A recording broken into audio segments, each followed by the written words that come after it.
नमस्कार, एक बार फिर से मैं अखिलेश पांडे ब्रेक के बाद सी न्यूज भारत पर आपका स्वागत करता हूं। अब हम रुख करते हैं महाराष्ट्र की ओर। जी हां, खबर महाराष्ट्र से है, जहां जिंतूर शहर में परभड़ी लोकसभा प्रत्याशी महादेव जी जानकर साहब के प्रचार के लिए जिला परिषद मैदान में एक सभा आयोजित की गई। सभा में पूर्व ग्रामीण विकास मंत्री और भाजपा के राष्ट्रीय सचिव पंकज ताई मुंडे ने मार्गदर्शन किया। कार्यक्रम में विधायक मेघना दीदी बोर्डीकर, भाजपा प्रदेश प्रवक्ता गणेश दादा हक्के, प्रदेश महासचिव संजय केनेकर, प्रोफेसर पीटी चौहान और भाजपा जिला अध्यक्ष संतोष मुरकुटे ने भी महादेव जानकर को जिताने की लोगों से अपील की। भाजपा तालुका अध्यक्ष विनोद राठौड़, रबड्डे मामा, भागवत बाजगीर, खांडे राव आघाव, सचिन कार्यक्रम में शामिल हुए। इसके अलावा धन्यवाद ज्ञापन विकास जाधव ने किया।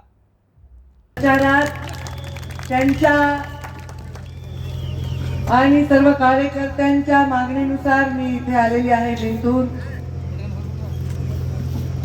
खरं तर मी स्वतः उमेदवारी अर्ज उद्या दाखल करणार आहे। मागच्या निवडणुकांमध्ये स्वतः उमेदवार असून, प्रीतमताई उमेदवार असून देखील मी राज्यभर सभा घेतल्या होत्या।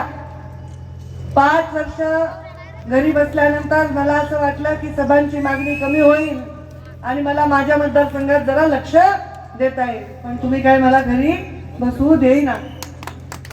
ताईची सभा तर त्या सभेला आमच्या महादेवरावजी जानकर यांना मताची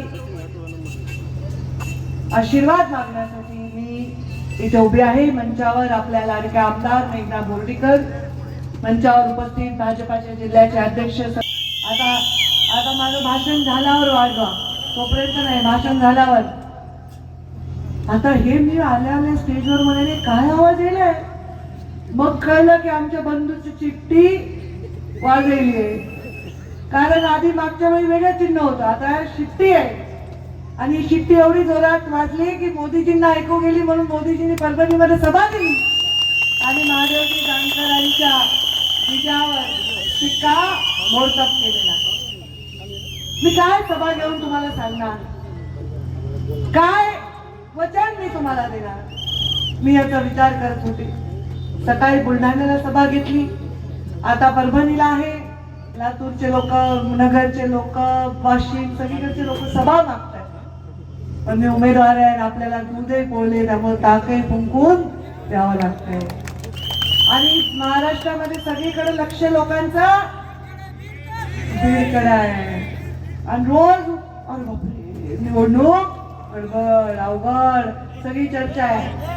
आता मला सांगा, निवडणूक अवघड गडबड सगळी चर्चा असून सुद्धा जर मी इथे येते आणि प्रचार करते महादेव जानकरांचा, म्हणजे मी गोपीनाथ मुंडेची कन्या शोभते की नाही?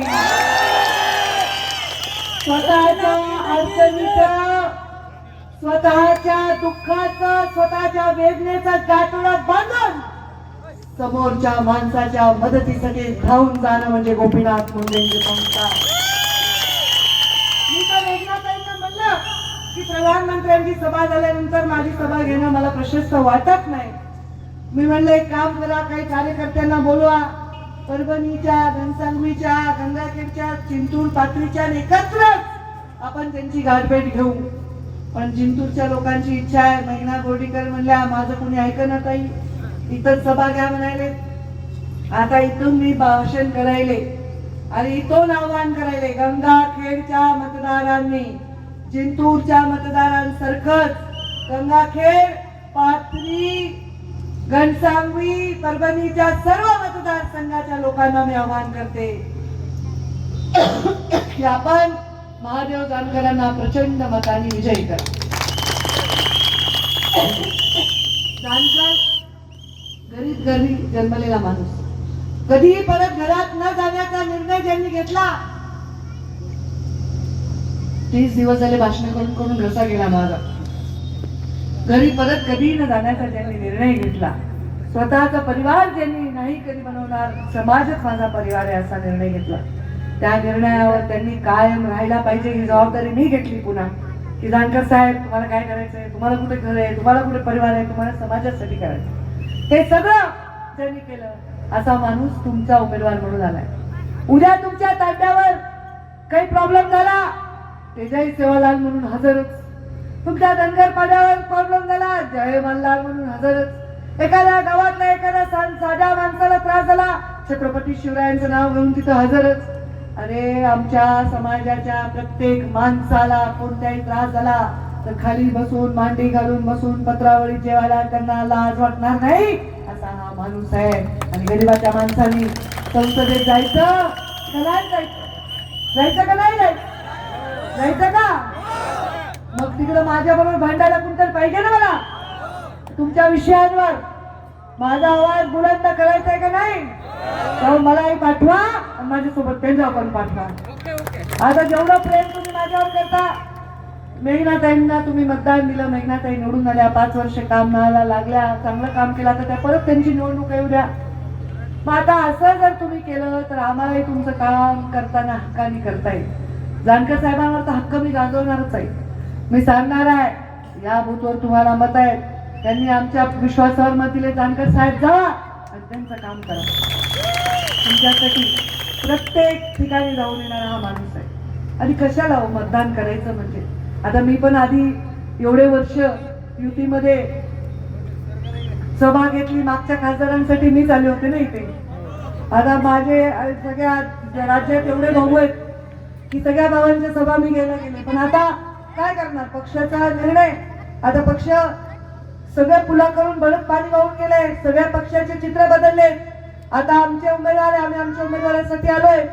सगळ्यात महत्वाचं जानकरांचं काम असणार आहे की जेव्हा प्रधानमंत्री नरेंद्र मोदी प्रधानमंत्री म्हणून त्यांना विश्वास दाखवायचा असेल तेव्हा हात वर करण्यासाठीचा खासदार कोण असेल? कोण असेल? कोण असेल? मग आणि प्रधानमंत्री नरेंद्र मोदी होणार याच्याविषयी कुणाला शंका आहे काहीतरी?